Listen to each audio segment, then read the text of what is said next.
Imagina que estás llevando a un amigo y te pide que lo dejes en una zona de la ciudad a la que nunca has conducido. Pones el navegador de tu smartphone como haría cualquiera de nosotros. Pero, ¿te has preguntado alguna vez cómo funciona la navegación? Sí, tiene algo que ver con los satélites, pero ¿cómo se orientaba la gente hace siglos? Para responder a esta pregunta, debemos fijarnos en el globo terráqueo como el que tenías en la escuela primaria. Verás que tiene líneas que lo cruzan vertical y horizontalmente. Las líneas horizontales, también llamadas paralelos, representan la latitud. ¿Qué tan al norte o al sur estás del Ecuador, que está a 0 grados de latitud? El paralelo 0, que divide la Tierra en los hemisferios norte y sur, es tan importante que el país de Ecuador, en Sudamérica, lleva su nombre. Determinar la latitud es bastante fácil, ya que los polinesios fueron los primeros en descubrirlo en el año 400 de nuestra era. Todo lo que necesitas para hacerlo es el cielo y las estrellas, o más exactamente la estrella polar, es decir, Polaris.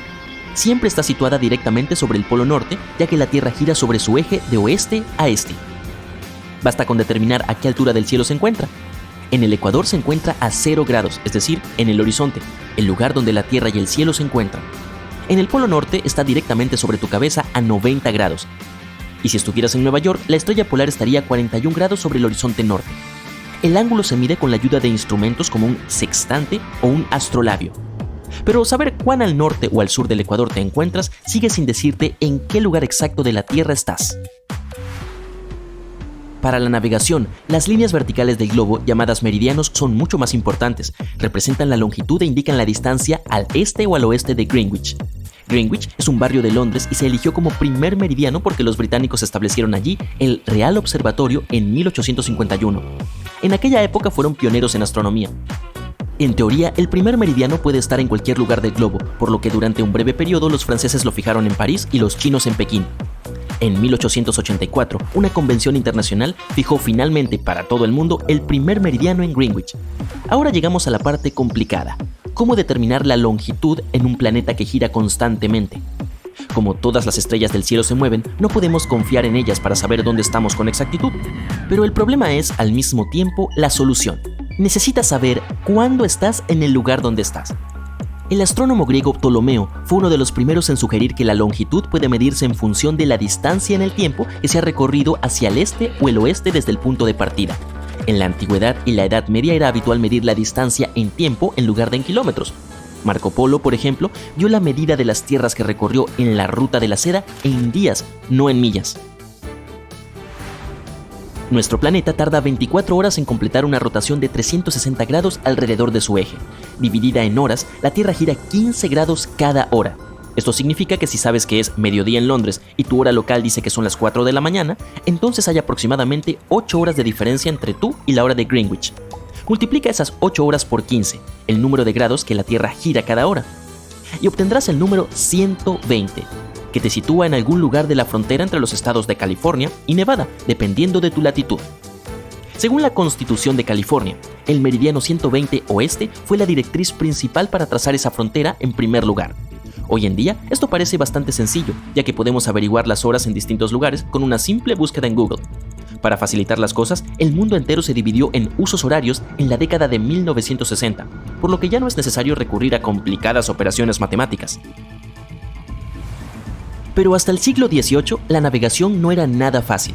A veces los barcos navegaban en medio de una espesa niebla o el cielo estaba simplemente nublado, lo que dificultaba la determinación de la latitud. Aún más complicado era calcular la longitud en el mar. Los marineros podían averiguar la hora local mirando el mástil. Cuando no proyectaba ninguna sombra sobre la cubierta inferior, significaba que el sol estaba en su punto más alto en el cielo y que era mediodía. Pero dar la hora en Londres era más complicado, ya que los relojes de la época aún no podían dar la hora en el mar. Los relojes de péndulo no funcionaban debido a las ondas de movimiento creadas, y los relojes mecánicos con muelles eran demasiado sensibles a los cambios de temperatura y presión del aire.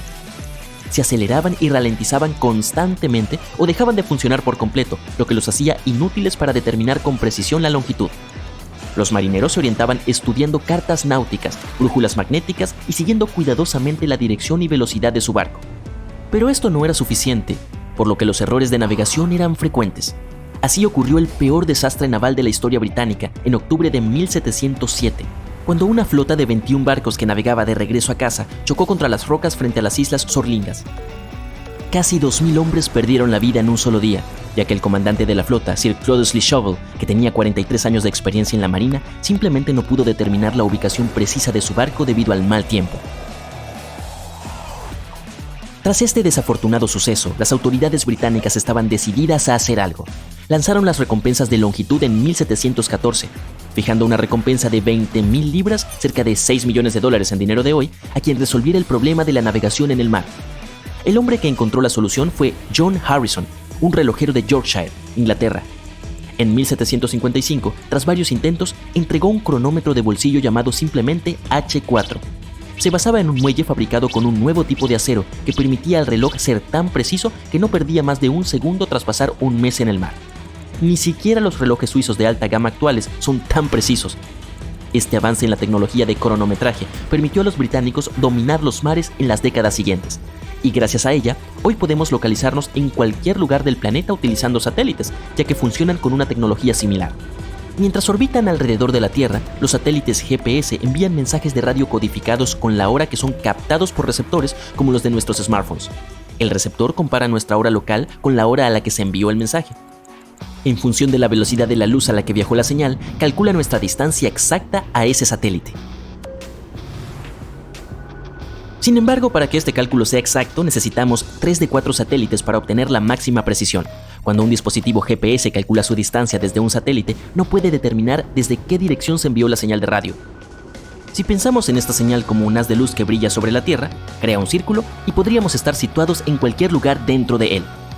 Cuando varios satélites crean estos círculos que se solapan, es más fácil precisar nuestra ubicación. Este método de geolocalización se llama trilateración. Algunos receptores GPS son tan precisos que pueden determinar nuestra ubicación con una precisión de 1 centímetro.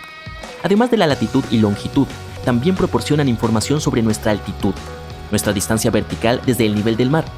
Obtener toda esta información fue posible después de que por fin descubriéramos la conexión entre el tiempo y la ubicación.